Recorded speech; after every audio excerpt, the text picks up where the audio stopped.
So Peter. okay.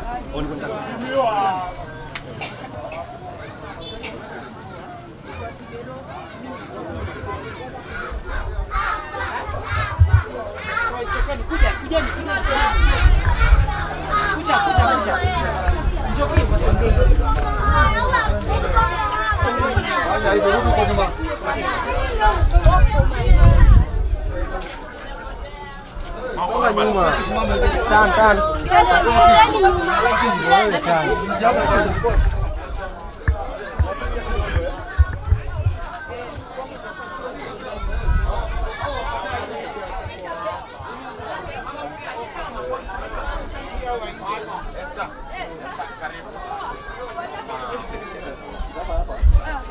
Elizabeth. And I'm sure you know our founder, she used to talk about you a lot. What's her name? I'll talk to Elizabeth. We lost her to cancer sometime back in 2019. So Mimi naitwa Sheriff ndio alikuwa my foster mom. She's the one who brought me up. So what you see here, ana watoto wa community. Tuliani kidogo where as a home we have a feeding program that caters for 300 to 500 kids. Samuko fiti. 300 to 500 kids? Yes, on a daily basis, whereby we provide lunch and supper, especially wakati shule imefungwa, because we want to keep the kids off the streets. Na kama mtu ambaye amesaidika kwa home kama hii, inabidi tunang'ang'ana. So literally, kama mimi nilikuja, I'm actually a beneficiary of this home. Okay. Because Hassan, mko fiti? Mnaambia mgeni wetu aje? Asante na ubarikiwe na ukuje tena na tena na tena. We need sweets in here. Sawa, mnapewa so what happens is that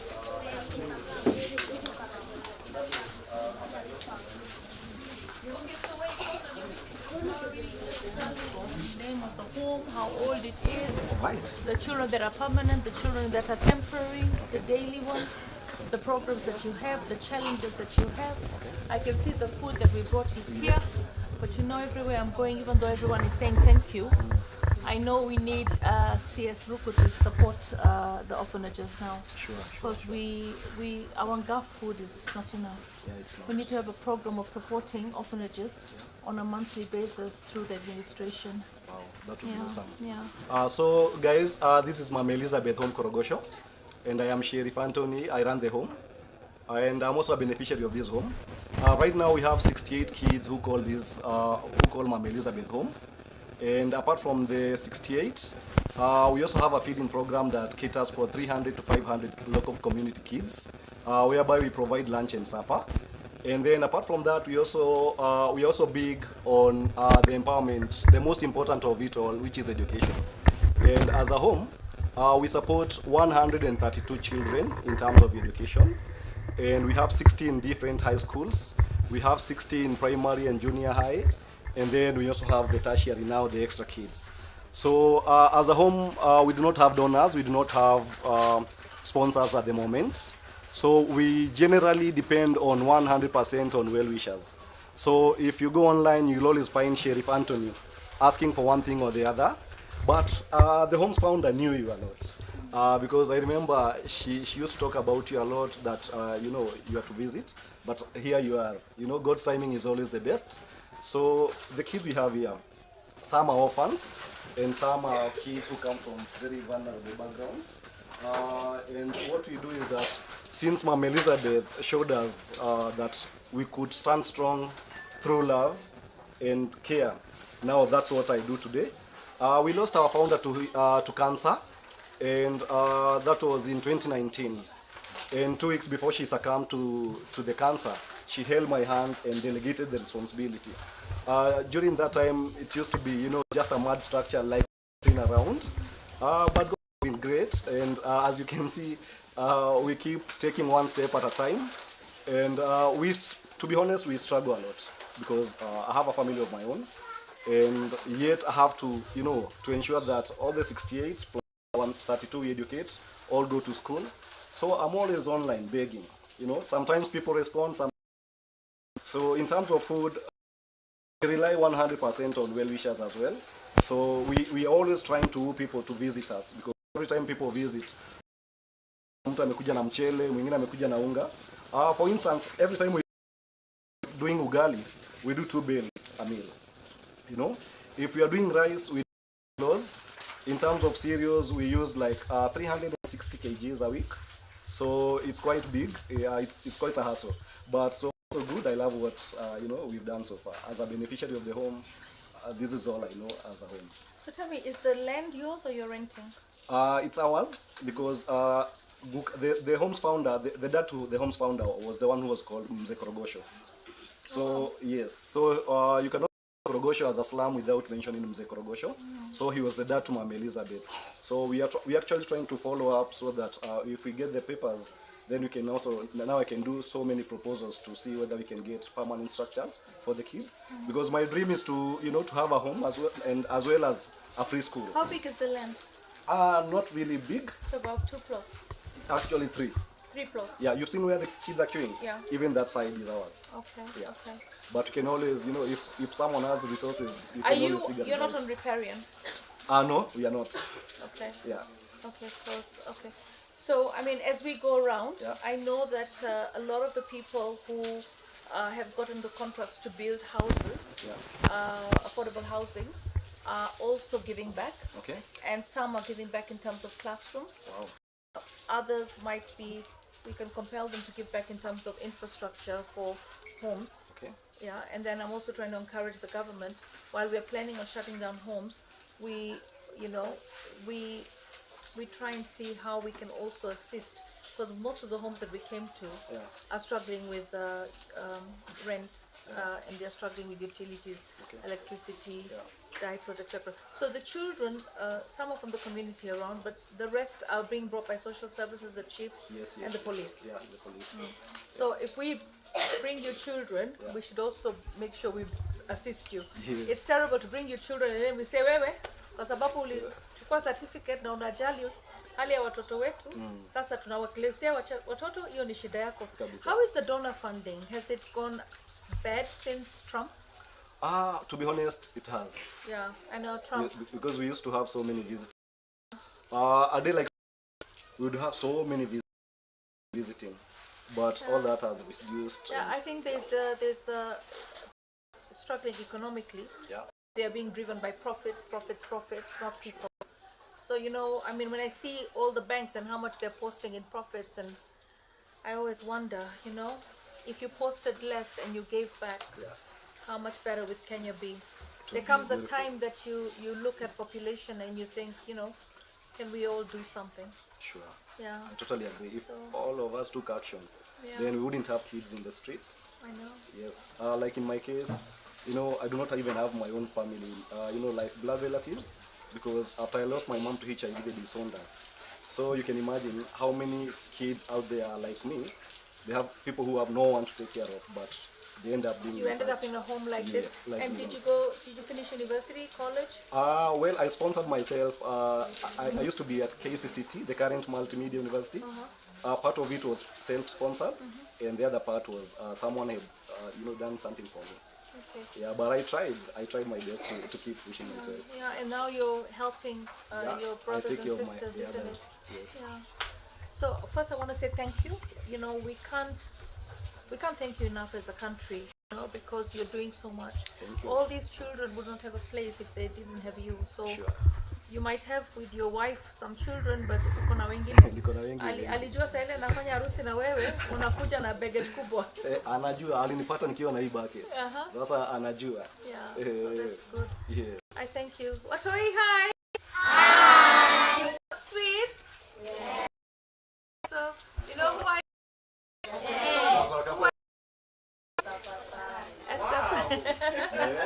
Thank you. So we'll talk about the challenges as well.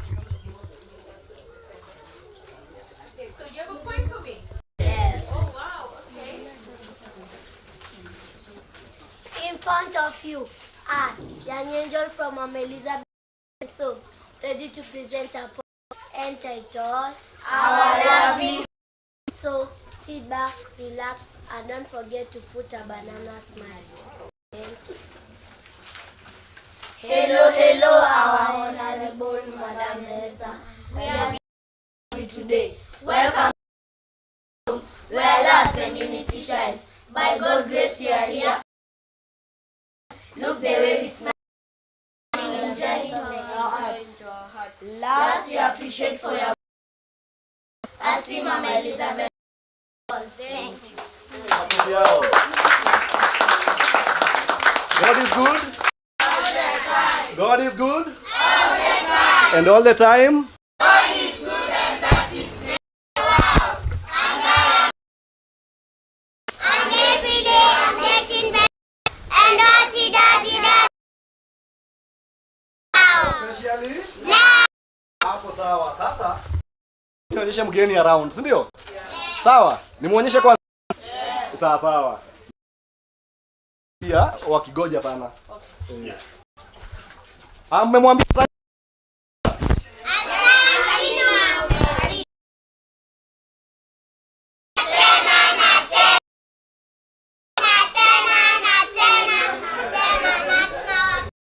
Tunapenda pia.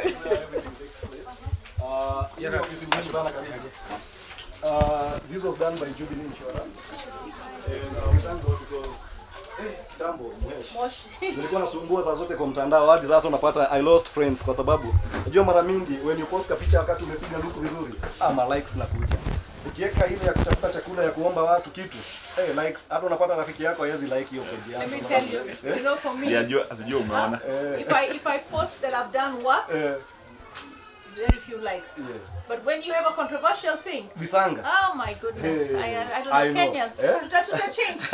When you to social media will change. Kabisa. I know what you mean. I know. Yes. I know. Yeah. So it's been a hassle, This is nice. So we want to. I'm gonna call the chairman of Jubilee and tell them I'm so grateful for what they've done. Thank you. Yeah. Yes. Because I know. Nice. So this is the accommodation. Hello.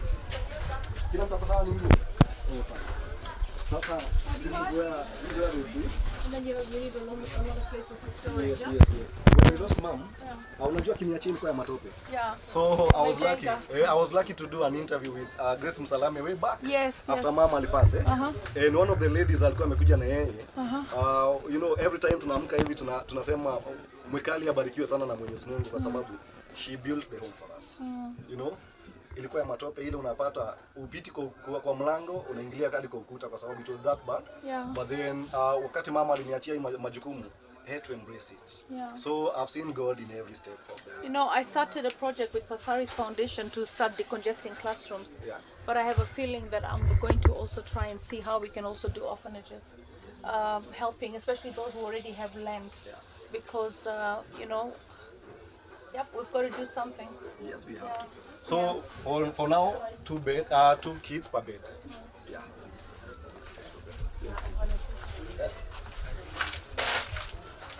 So Mama Munga, one of the volunteers. Hi. I have a team of 6. You volunteer? Yeah. So the same story and stuff. Mweshi unaona hii bathroom hii? Hii sasa ni 5 star. This was done by wakati huo alikuwa anaitwa Devo Ngiri. Alikuwa inspector hapa Kadubani. So do you have like a shower or you use buckets? We use buckets. Hii ni ile shower ya manyi. Manual shower. But sasa hii ni mzuri kwa sababu when I was growing up hapa ilikuwa ile unaona ile common ya ghetto ya magunia. Sasa unaoga, unaweka mawe kwa gunia na hii side, alafu una ensure you are singing so that you alert mwenye anapita unaoga. Tupija nikuonyeshe pande ya juu. Ni Mungu hii tunaonaga hii tunaona ni 5 star sasa. You know? Hizi facilities zilipo pia. We are lucky to have them. Sasa na plan kufanya renovation soon. You know, kwa sababu hizo ndo lazima pigwe na maji.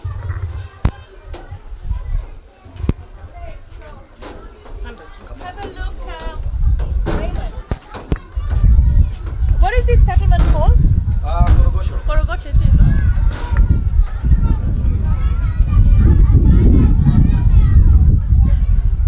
Watu wengi walitoka coach na wako. Green unakuwa hapa chini. Come green pale sasa. Unaona hii barabara iko hapa?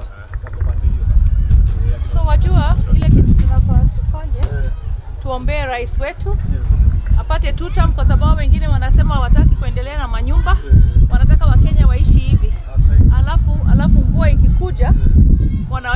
kuwa. Tukipata papers, hiyo itakuwa kila mtu anaweza sasa, you know. Yeah. Inakuwa mambo sawa. Yeah, exactly. Unajua lakini sasa hata kama wewe ni landlord na unapata rent kwa hii, ukiacha serikali ijenge. Kweli. You know, itakusaidia. See, that's the quarry on that side. Yeah. Yeah. So, karibu nikuonyeshe huko kwa mwingine. Mwisho kama hii tumeanza Januari. There was a group of students from USIU. When I was in ESIU, we did What? projects. Wow. Yeah. So, these are the boys, eh? Okay. Nice strong beds. You made them locally? Yes. Yeah? Yes. Nilipewa pesa nikalipa mtu Who ambaye made them for you? there's a guy in Umoja. Yeah. How much for one? During that time he charged me 18 per bed. Yeah. Yeah. They seem to be made well. When we're thinking about our police units, these are they're looking they're very strong. steady. Yes. Sasa hii ndio inakuwa kwa ofisi yangu hapa. Habari? Karibu. Like huyu mama hapa sasa. Hao wamemtembelea leo. Na unapata, you know, you can see her kid there. Yeah. So kama sasa in her case, niko na mtoto wake ambaye sasa, you know, the kid alikuwa amepotea for a long time. And we rescued the kid. So you know, juzi ndio sasa ametokea. Sasa at least akajua mtoto wako wapi. But now she's talking about nimchukulie huyu kwa sababu unaona akona a very delicate case. Ndio huyo mwingine apotee. Alikuwa amepotea. Cerebral palsy. Okay. So unaona it's a big challenge for her. Ndio maana, you know, na consider if I can get the boy in school, asome, tumpatie, you know, a farm foundation, then she can. So you have one of her children that was lost. Yes. Mami alipotea aje? Nilikuwa nimelazwa na Kwa hospitali. Na huko hakukuwa na mtu kumwangalia. alitoka mali alikuwa nimemwacha akatoka akapatikana na huku akaletwa. You see, this is what happens. Some of the children, I mean, some of the children actually get lost. Here's a mom who's in hospital. The child wanders off. But it's because there's a home like this and there's structures that obviously work because the child was found, brought into a home, and now the mother has united with the child. But then because she has the challenges of having a cerebral palsy child, she actually finds it too much to be able to. Mami uko na bwana? Single mama? Sasa mimi nataka upige break. Sasa unajua huyu sasa atahitaji vitu nyingi. Nenda uchukue family planning. Unajua sitaki kukwambia usicheze game. Cheza game sawa, lakini ujue hali ya ule unacheza naye pia. Kwa sababu siku hizi wajua watu wamesahau kuna ukimwi. Wanafikiria wanaweza kucheza game na ukimwi ni ya mwingine. Na inaanza kuincrease sana. So ile kitu ya kwanza, nenda uchukue family planning.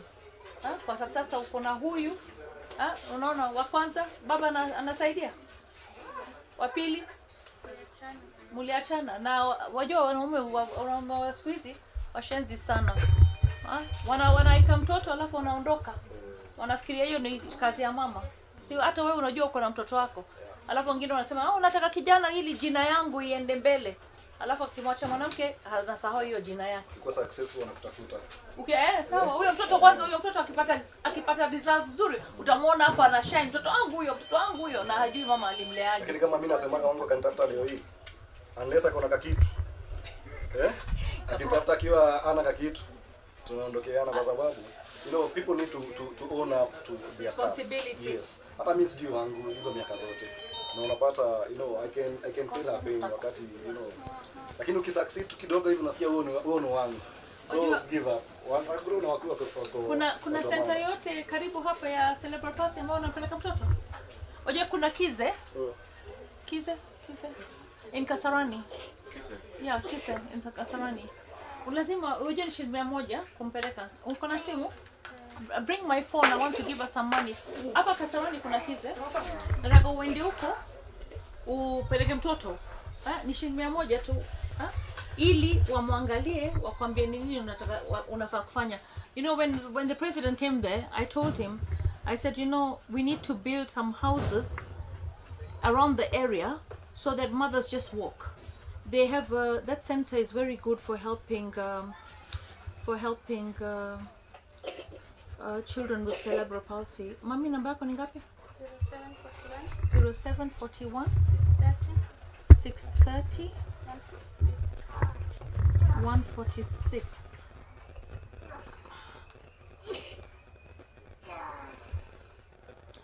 Sasa Alice. Yes. Alice Wamboy. Okay, so Alice, unafanya kazi gani? Vibarua. Sasa ukienda kibarua unaacha mtoto na nani?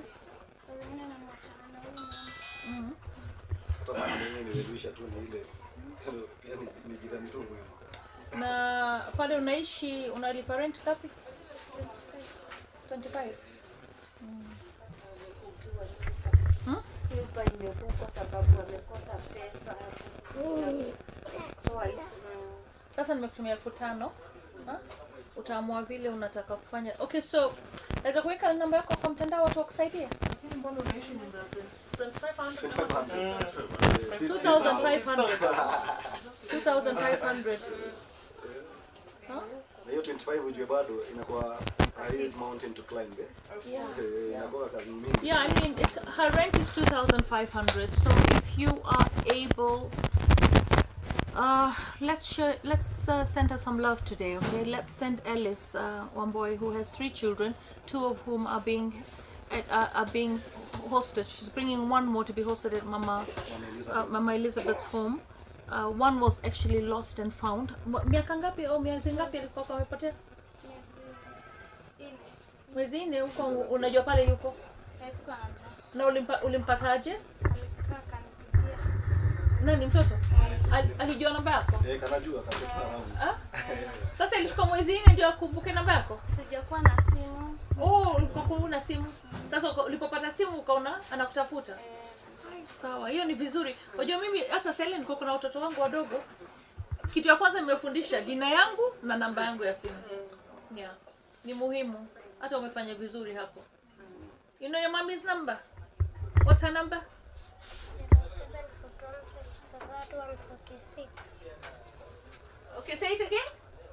0741 Yes, that's very good. Yeah, that's very good. How old are you? How old are you? You're 6. Very good. And what's your name? Huh? Jaden. Okay. So Alice here needs help, and her number is 0741 630 146. Send her some love. She's got rent arrears, she's got a cerebral palsy baby, and she needs a break. Okay, so can you send her some love? I've just sent her 5,000. What are you going to send her? You're going to send her something so that she can breathe, so that she can feel that she's not alone. Okay, make that little sacrifice. Send her some money. My team, kila mtu hapa. Okay, everybody in my team, I want you to send something. Okay, we're all going to do something. Gaff team. All right, we're going to give this lady some love today. Okay, I know I already said your dinner is spent. Your dinner today is spent. Welfare manager, hakuna dinner leo. Yeah, we have spent that dinner, you know. Yeah, let's just spread the love today. We make that sacrifice. We're telling people to sacrifice something. We've sacrificed our dinner tonight. All right, so what we want to do is, from everybody's going to get an allowance today. 100 shillings, 50 bob, anything. You know, share the number. I'm going to send you the number, Jared. I'm sending you the notification.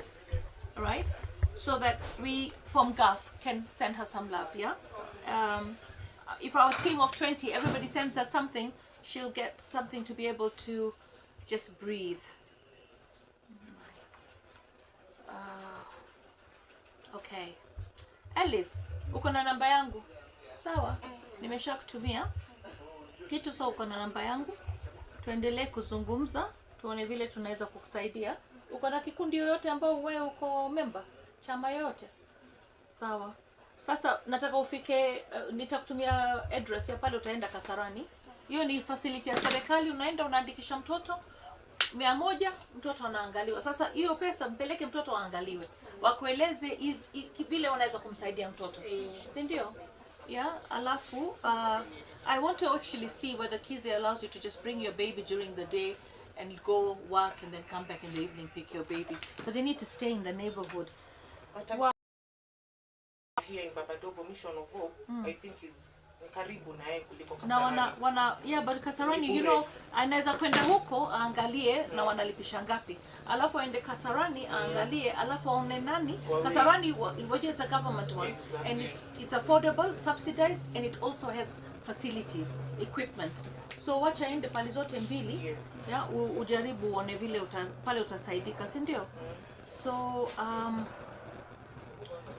okay, so you know I'm doing 34 homes this Easter holiday. We've already done 20. This is our 25th one in total. 25th, yeah. We've got another how many today? Another how many? 9. 9, 7. Another 9 to go. Sir. Great job. Yeah, another 7. No, 8. 8 to go. But these are 5th. This is our 5th home. For today. Yeah. So look, thank you for the work that you're doing. I've appealed for a lot of support, and I think Charity says she's going to go around and look at where we want to focus our next bursary. Charity, you said our next bursary from Gov, we're going to try and balance it and give at least 30% to orphanages, Yes. right? So she said, actually she called me last night before she slept, and she said, I am going to visit each and every one of those orphanages myself. I'm going to take the forms, deliver the forms, and then you fill them up, and then she'll send her office bearers to pick them up, and then she's going to put them into the system. Okay, I want to talk to PS Kipto and CS Badi. You know, you've not released the money for GAF for quarter 3 and 4, and we are 3 months to the year end, and you can see the needs that we have. So I'm going to cut this clip as well. I'm going to send it to CS Badi, and I'm going to send it to PS Kipto. We need the GAF money released so that we can do the work that we need to do before the financial year ends. So I know there are many priorities, but please, we've been patient. 3 months into the financial year, into this quarter, and we have not pushed, but we need quarter 3, quarter 4 of the 2025-26 financial year released, so that we can be able to give out all these bursaries and expense all this money before we reach June 30th.